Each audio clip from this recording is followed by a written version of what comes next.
découvrir le monde, je vais découvrir toi-même en fait.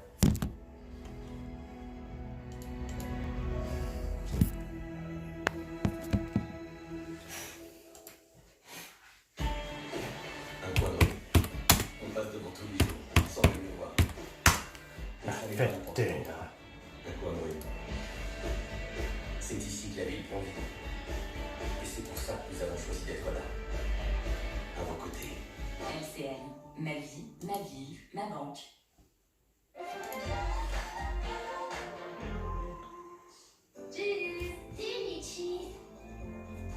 Souriez, c'est la météo avec les délicieux postillons Daily Cheese aux feuilles épines. 31 août. Bonsoir à tous et bienvenue. L'automne s'installe durablement sur nos régions puisqu'on est sous l'influence d'un défilé de perturbations et de dépression. Oui. La première s'est évacuée. On a eu surtout beaucoup de nuages, de la bruine, une grande partie de la journée. Donc des La qui sont fête évacués est en là. Allemagne et d'autres qui vont arriver par la nouvelle perturbation qui va nous Bien. influencer toute la journée de dimanche. Cette journée donc, si vous voulez plus de cocooning avec le secteur chaud de la perturbation à l'avant, le front froid à l'arrière de la Poitou-Charentes vers les Hauts-de-France et à l'arrière quelques belles éclaircies qui peuvent passer. À l'avant aussi du beau temps vers la Méditerranée et la Corse, ça devrait un petit peu changer au fil des heures de dimanche. Alors on récupère de belles éclaircies à l'arrière dans une atmosphère assez ventilée. À savoir aussi la perturbation sera trop présente de l'Aquitaine vers le nord-est et on conserve un temps voilé, voire lumineux uniquement vers la Côte d'Azur et un peu plus chargé du côté de la Corse. Et pas encore Demain cette soir. nuit, profitez dedans de 8 à près de 15 degrés. La fête est là. Changement durant la journée, là c'est une hausse des températures forcément en contraste avec le minima de 15 à 24, mais de toute façon ça ne change pas beaucoup par rapport à aujourd'hui, il y a un degré tout en moins sur certaines villes françaises. Et pour continuer cette même lancée, on aura d'autres perturbations pour la semaine prochaine. Donc on sera débarrassé de la première avec des résidus humides de ciel-de-traîne sur un quart nord-est le lundi, 16 degrés en moyenne sur la moitié nord, 20 sur la moitié sud, l'arrivée d'une nouvelle perturbation et une zone de transition plutôt lumineuse, mais avec Mistral de la Méditerranée. Le vent cesse à partir de mardi, mais on aura toujours les traces de la perturbation, essentiellement ici des Pays de la Loire, dans le Nord-Pas-de-Calais et la Champagne-Ardenne, des pluies à caractère régulier, déjà à l'avant du beau temps sur le tiers sud et une zone de transition entre la région Poitou-Charentes et le nord-est, le tout avec une petite hausse des températures. Dans quelques instants, le journal vous sera présenté évidemment par Greg Achtal.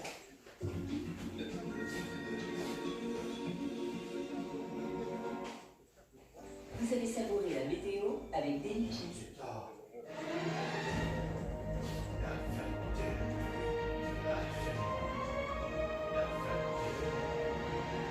Madame, Monsieur, bonsoir, bienvenue dans ce journal. Voici les titres. Un acte islamiste prémédité. Il n'y a plus aucun doute pour les enquêteurs. Le procureur a détaillé cet après-midi le parcours meurtrier du tueur de la préfecture. Il s'agit maintenant de savoir s'il a bénéficié de complicité. Avec aussi une autre question, y a-t-il eu des failles dans le système de sécurité de la préfecture? L'homme était habilité secret défense. Pourquoi ces comportements suspects n'ont pas été signalés? Les syndicats de police exigent des réponses. Un mois, 9 jours après l'incendie, cette nouvelle information, l'usine Lubrizol n'a pas été la seule à brûler ce jour-là. Des entrepôts voisins contenant eux aussi des produits chimiques sont partis en fumée.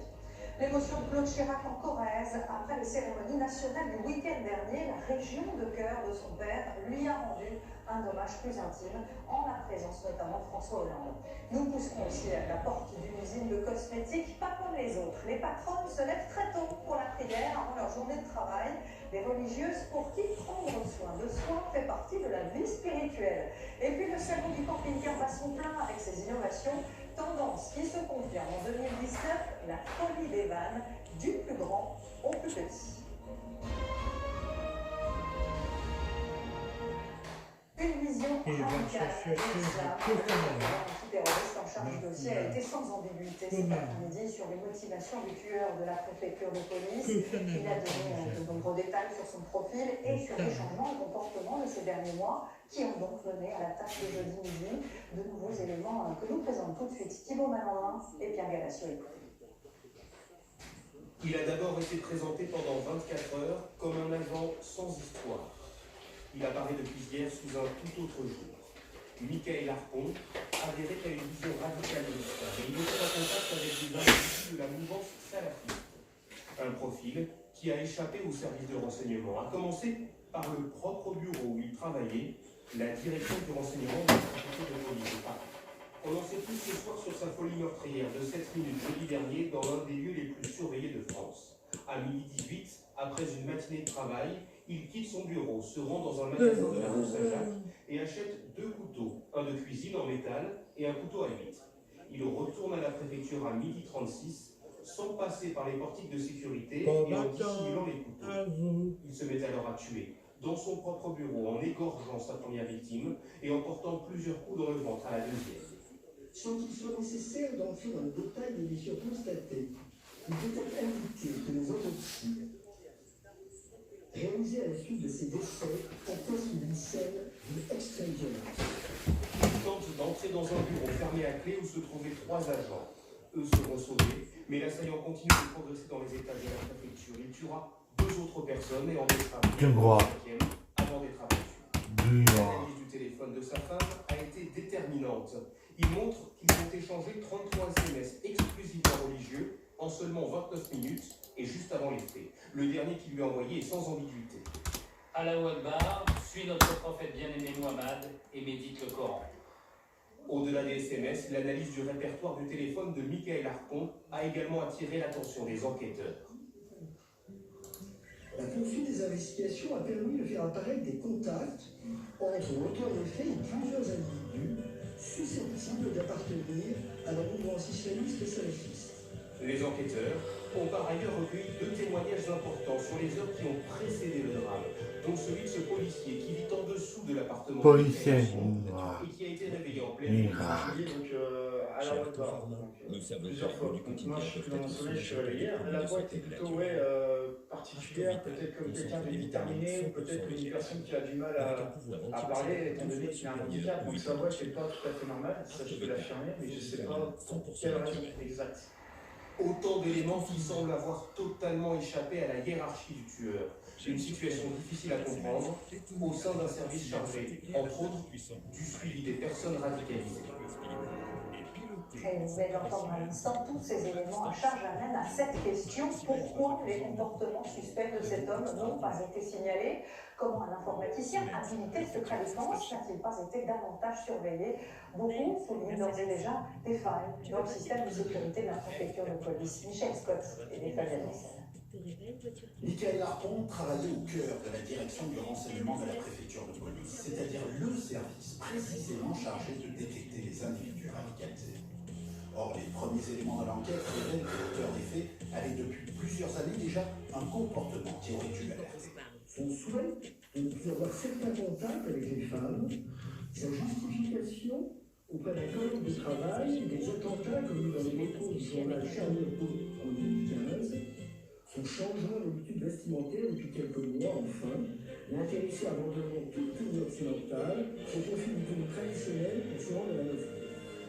Pour un poste qui nécessitait en plus une habilitation secret défense à renouveler tous les 5 ans, le manque de signalement est d'autant plus difficile à comprendre que les garde-fous réglementaires doivent permettre justement de repérer les individus à risque. Et après, à mesure de la graduation, vous pouvez utiliser le blâme, puis la révocation. Et là, un blâme c'est bien, mais une personne comme ça ne doit pas être dans un site aussi sensible. Dans un rapport parlementaire sur la radicalisation dans les services publics, il est notamment fait état d'une quinzaine d'individus signalés sur 43 000 agents de la préfecture de police pour suspicion de comportements radicalisés ou concernant des fonctionnaires en contact avec des milieux radicalisés. Mais celui-ci ne l'était pas. Nous-mêmes, nous voudrions savoir ce qui s'est passé, à quel niveau de la hiérarchie ça a bloqué. Il a fallu 24 heures après la tuerie pour se rendre compte que Michael Harpon avait fréquenté par exemple un imam radical dans cette mosquée de Gonesse. Or, quelques heures après les faits, le ministre de l'Intérieur lui-même a affirmé que cet homme n'a jamais présenté de difficultés comportementales, n'a jamais présenté le moindre signe d'alerte. Aujourd'hui, plusieurs voix de l'opposition se sont élevées pour réclamer une démission du ministre et la création d'une commission d'enquête. Marqué, genre. On va tout de suite rejoindre Ali Bazar qui La fête, hein. Criminel. Ali, bonsoir. La femme du tueur est toujours interrogée. La fête, hein. Garde à vue qui a été La fête, hein. Oui, que voilà, on va de terrorisme. Les policiers de la brigade criminelle ont précisément jusqu'à ce lundi 15h40 pour l'interroger. 48 heures de garde à vue supplémentaires précieuses pour comprendre notamment son implication dans cette attaque. Les SMS échangés avec son mari sont clairs. Elle était bien au courant, mais elle n'a rien fait. Alors pourquoi Ça sent bon ça. Ça sent bon ça. Hein. Ça sent bon ça. Hein. En 1900, les Carrara. La seule personne restée en garde à vue, elle n'était pas tenue des services de renseignement, pas fichée aujourd'hui. Elle risque une mise en examen pour association de meurtrier terroriste et jusqu'à 30 ans de prison. Merci beaucoup Annie pour ces dernières précisions. Alors au-delà de l'enquête, cette affaire, on l'a compris, a ébranlé le monde policier, un monde discret, mais qui a aussi eu besoin de se recueillir autour de la mémoire des 4 victimes, comme l'ont constaté Gaumont Bellec et Léa Caboche. Des policiers inconnus.